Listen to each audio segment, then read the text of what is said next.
Assalamualaikum warahmatullahi wabarakatuh. Selamat datang di channel Dokumenter Story. Sekarang kalian udah mampir di sini. Oke. Sebelumnya kenalan dulu lah, karena ini adalah konten perdana aku. Nama aku Donna. Aku ini tunanetra dan penyampaian bahasa aku di sini memakai bahasa daerah yang berasal dari Kalimantan Selatan, yaitu Banjar. Tapi di tempat aku ini berpapan ini jarang memakai bahasa Banjar. Maka dari itu aku tuh pengen melestarikan bahasa daerahnya. Tapi kalau kalian kurang mengerti apa yang aku sebut beberapa kata bahasa daerahnya, udah simak aja, lambat laun nanti kalian bakal paham dan terbiasa nonton channel aku. Makanya jangan lupa subscribe, like, oke, dukung ya. Ya udah, kita langsung aja mulai, kada usah kepanjangan openingnya. Kalian bisa lawas-lawas sebelum sudah ngapok. Nah gini po, jadi di konten satu ini tentang kisah tobat. Aku angkat cerita manusia yang semua orang di muka bumi ini mengenal dia. Siapakah dia? Yaitu Adam alaihi wassalam. Simak ya po, simak.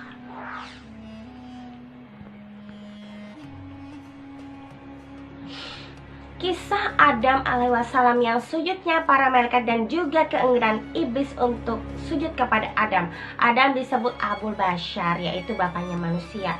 Sebelum Allah menciptakan Adam, Allah menciptakan malaikat. Setelah Allah menciptakan malaikat, lalu Allah menciptakan jin. Setelah Allah menciptakan jin, lalu Allah menciptakan manusia. Malaikat diciptakan dari cahaya, diciptakan jin dari ujung nyala api, dan diciptakan Adam sebagaimana disifatkan kepada kalian.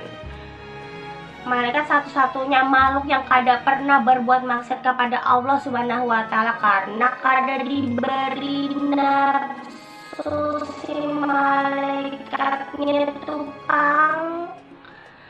Nah, beda dengan makhluk yang kedua, yaitu jin yang dulunya pernah menghuni bumi ini sebelum manusia. Semua bangsa jin dulu tuh menempati bumi ini, tapi tabi jin itu banyak yang jahat, muncul-muncul, tupang yang membangkang, ada yang muncul tapi sedikit, ada banyak jin yang soleh dikit aja. Sehingga kehidupan mereka yang dulunya di bumi ini, kerusakan mereka lebih banyak daripada memperbaikinya, sehingga lebih banyak tumpah darah di antara mereka. Banyak berperang, rebutan kekuasaan, sampai akhirnya Allah Subhanahu wa Ta'ala hendak memperbaiki mereka dengan cara mengutus jin yang paling soleh di antara mereka untuk memperbaiki mereka. Jin yang Allah pilih ini adalah jin yang soleh, taat, dan ahli ibadah, sehingga ibadahnya yang luar biasa. Maka jin soleh tersebut kemudian mulai menertibkan jin yang dulunya di muka bumi ini dengan tentara para malaikat, lalu berhasil. Maka jin-jin yang jahat yang tidak bisa diatur, yang muncul-muncul itu dipenjarakan di tengah lautan, dan sebagian dari mereka dibuang ke hutan. Sukses sudah jin yang memusnahkan jin-jin yang muncul-muncul itu, lalu jin yang soleh ini diangkat ke langit, lalu masuk ke surga bersama malaikat. Nah, di sini kisahnya lagi, Allah hendak menciptakan Adam untuk dijadikan bumi ini khalifah. Khalifah itu artinya adalah makhluk yang bergenerasi atau bisa disebut pemimpin. Maka mulailah kemudian Allah memerintahkan malaikat di langit untuk turun ke bumi, mengumpulkan tanah-tanah yang ada di bumi dengan berbagai macam warna. Ada yang berwarna hirang, habang, kuning, putih, dengan berbagai macam warna tanah. Kemudian sesampainya di langit, tanah itu diserahkan oleh para malaikat di hadapan Allah Subhanahu wa Ta'ala. Maka disitulah Allah membentuk Adam dengan kedua tangannya. Adam itu bukan diciptakan dengan kun fayakun. Berbeda dengan makhluk Allah lainnya, yaitulah keistimewaan Adam.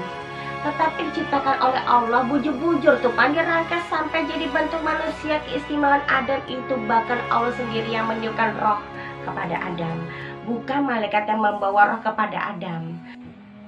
Sehingga informasi tentang penciptaan Adam sampai di telinga iblis yang ketika itu sedang berada di surga. Mulailah tabiatnya itu kelihatan hasad. Maka mulailah dia kawin terjalan-jalan. Allah menciptakan Adam untuk menggantikan posisinya dia di surga. Itu karena dia hasad itu kan artinya dia kan takut nikmatnya hilang digantikan oleh orang. Dia bilang udah nyaman-nyamannya pang di surga, muncul lagi makhluk yang lainnya, itu manusia. Iblis menganggap manusia itu adalah makhluk yang lemah. Mana bisa, kita mah para manusia bukan makhluk yang lemah. Kalian tupanya makhluk lemah. Allah mengumpulkan seluruh guguhan malaikat yang ada di langit dan juga jin karena Allah akan membuat peristiwa yang sangat menakjubkan.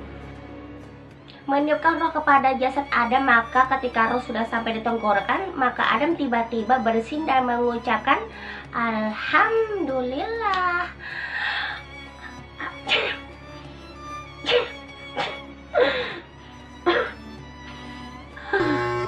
Maka seluruh malaikat yang menyaksikan kemudian menjauh bersinnya Adam dengan mengatakan yarhamukallah, semoga Allah merahmati dirimu. Sampai pada akhirnya betul-betul roh itu sampai kepada Adam dari kaki sampai ke kepala. Sudah terbentuk jasad dan ruh, lalu Adam diberikan kemampuan ilmu seperti bahasa, nama-nama benda. Semua bahasa ngerti dia, kok bahasa Cina aja kawa, bahasa Belanda kawa, bahasa Inggris kawa, apalagi bahasa Jawa kawa, Banjar kawa, ngerti semua dia po. Maka manusia dilebihkan daripada malaikat karena ilmu. Allah ajarkan kepada Adam ilmu yang tidak diajarkan kepada bubuhan malaikat. Dari sinilah ketika Adam betul-betul dianugerahi ilmu dan diangkat derajat dan di antara malaikat, maka Allah perintahkan seluruh malaikat untuk sujud. Maka mereka sujud kecuali iblis. Dia menolak dan menyombongkan dirinya termasuk orang-orang kafir. Kata iblis, kada mau, kada sudi ulun sujud. Pujungan memang iblis ini.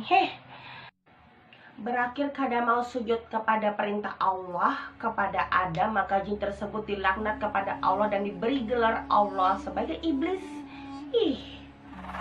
Yang tadinya dia itu jin soleh po, tapi dilaknat sudah po dia sama Allah. Jadi iblis dan Allah nyatakan kafir dan Allah usir dia dari surga. Maka dia sebagai penghuni baru surga itu adalah Adam dan bininya Hawa po. Allah ciptakan pasangan dari tulang rusuk yang paling bengkok, yang paling atas, yang mendekati jantung. Masa sih bengkok? Coba pang kuraba. Maka kata Allah, bawalah istrimu masuk ke dalam surga dan silahkan makan dengan apapun yang kau dapati di surga. Makan apapun yang ada di surga, minum apapun yang ada di surga. Nyamannya apa makanan di surga? Wadahnya pasti nyaman banar. Itu banyunya jua nyaman banar. Pengen jua ulun masuk surga. Semoga, Allahumma amin. Lanjut lagi, lalu kata Allah, kecuali yang ini jangan dekat-dekat kepada pohon itu, nanti kau akan menyesal, kau akan termasuk orang yang zalim. Semua yang lainnya haram kecuali yang ini. Akhirnya kemudian di surga pun iblis dia menjelma dan menyamar dia po menjadi orang soleh. Dia berkenalan kepada Adam, lalu mulailah langkah pertama iblis memberikan was-was kepada Adam. Disuruhnya timbang membangkang jadi mucil. Dengan cara apa? Dengan cara memakan buah larangan di surga. Disuruhnya dekati parak, itu buahnya nyaman katanya. Sana deketin katanya. Si iblis pada lawan Adam sama Hawa, menggoda, dibujuk-bujuk tupang si Adam sama Hawa. Mucil memang iblis ini, bukan iblis naranya kalau kada mucil. Pengaruh sudah dia. Mun kata iblis nyamannya pang, bahu deh coba aja sana rasain si biji up aja kada papa. Selain memberikan was-was kepada iblis, memberikan iming-iming kepada Adam dan Hawa, mulailah dia mendekati pohon itu dan makan buahnya. Tiba-tiba Allah melihat dua makhluknya memakan buah itu, lalu Allah menakdirkan semua pakaiannya terurai, semua baju selawarnya langsung terlepas dari badannya Adam dan Hawa. Maka akhirnya mereka tampak auratnya bertelanjang jadinya. Maka Adam malu melihat auratnya Hawa, Hawa juga malu melihat auratnya Adam. Keduanya saling malu terlihat auratnya. Lalu Adam dan Hawa berlari mencari tempat persembunyian. Sehingga Allah mengatakan, mau hendak lari kemana kamu Adam dan Hawa? Kamu gak bisa bersembunyi. Sehingga Allah berfirman kepada Adam, Allah sesatkan Adam, maka keluarlah kalian dari surga ini. dan mengeluarkan mereka keduanya dari surga sehingga keduanya dikeluarkan dari segala kenikmatan ketika keduanya di sana di surga. Nah ini Napo, dengerin ya, ini penting banget, ini kata Allah yang terjadi di dunia. Turunlah kalian, sebagian kamu akan menjadi musuh. Jujur memang, Bo. Dan yang lainnya, dan bagi kamu ada tempat tinggal dan kesenangan di bumi ini sampai pada waktu yang ditentukan. Maka di sini ketika kemudian mengarung 3 orang ini, 1 iblis, 2 Hawa, 3 Adam.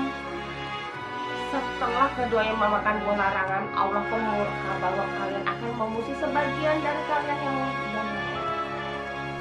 Dari sinilah permulaan perusahaan iblis dengan umat manusia, dan ternyata memang betul apa yang diucapkan Allah menjadi kenyataan. Iblis akan senantiasa menjadi musuh abadi sejak Adam diciptakan dan sampai hari kiamat dibangkitkan.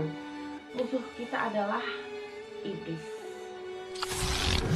Kemudian Adam menerima kalimat dari Tuhannya, lalu dia pun menerima taubatnya. Sesungguhnya Allah Maha menerima taubat dan Maha penyayang. Allah mengajarkan bacaan doa taubat, yaitu Rabbana dolamna anfusana wa ilam takfir lana wa tarhamna lanakunna minal khosyirin. Ya, artinya kami telah menzalimi diri kami. Kalau engkau tidak mengampuni diri kami, kami akan menjadi senantiasa hambamu yang merugi. Dengerin Napo, jangan kada mendengarkan, capek sudah, muntung lawas berkesah. Kita lanjut lagi. Allah menjanjikan sesampainya di bumi nanti kuturunkan petunjukku, maka siapapun di antara kalian, wahai Hawa dan Adam dan iblis. Tetapi manusia terbagi menjadi 2. Ada yang mengikuti petunjuk Allah, Adam dan Hawa. Ada juga yang membangkang. Iblis mulailah di sini.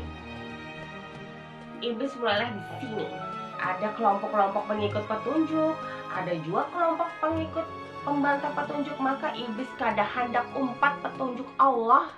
Iblis senantiasa membantah dan membangkang atas perintah Allah. Tapi Adam mulai bertobat dan menerima petunjuk Allah. Maka Adam diberikan beberapa lembaran suhuf sebagai pedoman hidup di permukaan bumi bersama anak-anak, dan ketika itulah suhuf yang pertama kali, lembaran-lembaran sebagai pegangan Adam, diwariskan kepada anak-anak. Yang dimaksud adalah petunjuk Allah diturunkan untuk rasul dan nabi, kitab-kitab yang diturunkan oleh Allah kepada para malaikat. Kalau dulu ada Taurat yang dibawakan oleh Nabi Musa. Setelah itu datang Zabur bersama rasul yang membawanya Nabi Daud. Kemudian Injil bersama rasul dan pembawanya Isa. Dan yang terakhir turunlah Al-Quran dengan pembawanya yaitu Rasulullah Nabi Muhammad. Diwariskan kepada anak-anak, yang dimaksud adalah petunjuk Allah diturunkan, yaitu adalah para rasul, nabi, dan kitab-kitab kepada para malaikat. Nah, jadi gitu Po. Manusia yang pertama kali tobat adalah Tuhan, Nabi, kitab, agama. Manusia pertama Adam. Ya. Jadi Adam ya, sudah tahu kan manusia pertama kali tobat adalah Adam. Itu hikmahnya. Allah Maha Pengampun, sebesar apapun, sebesar seluas lautan, sebesar gunung, sebesar dunia, dosa-dosa kita, kalau kita bertobat, Allah Maha Pengampun dan Allah Maha Penyayang. Allah Maha Baik. Udah ya Po ya. Udah Po ya, capek. Lawasnya ulun bekesah dari tadi. Hendak ke kami. Udah gitu aja Po ya. Makasih udah disimak video ulun yang perdana ini. Mohon maaf lahir dan batin jika ada kesalahan dan kekurangan dari kata-kata ulun ya. Memang tidak banyak aku ngomong pakai bahasa Banjar, takutnya kalian tuh kada paham, kada ngerti, makanya cuman dikit-dikit aja lah pakai bahasa Banjarnya, nggak usah terlalu kebanyakan. Nanti pusing ya. Ini aja udah kebanyakan nih, udah kelamaan dah pakai sah. Dah gitu aja, jangan lupa subscribe, like, dan dukung terus channel aku ya, oke? Assalamualaikum warahmatullahi wabarakatuh.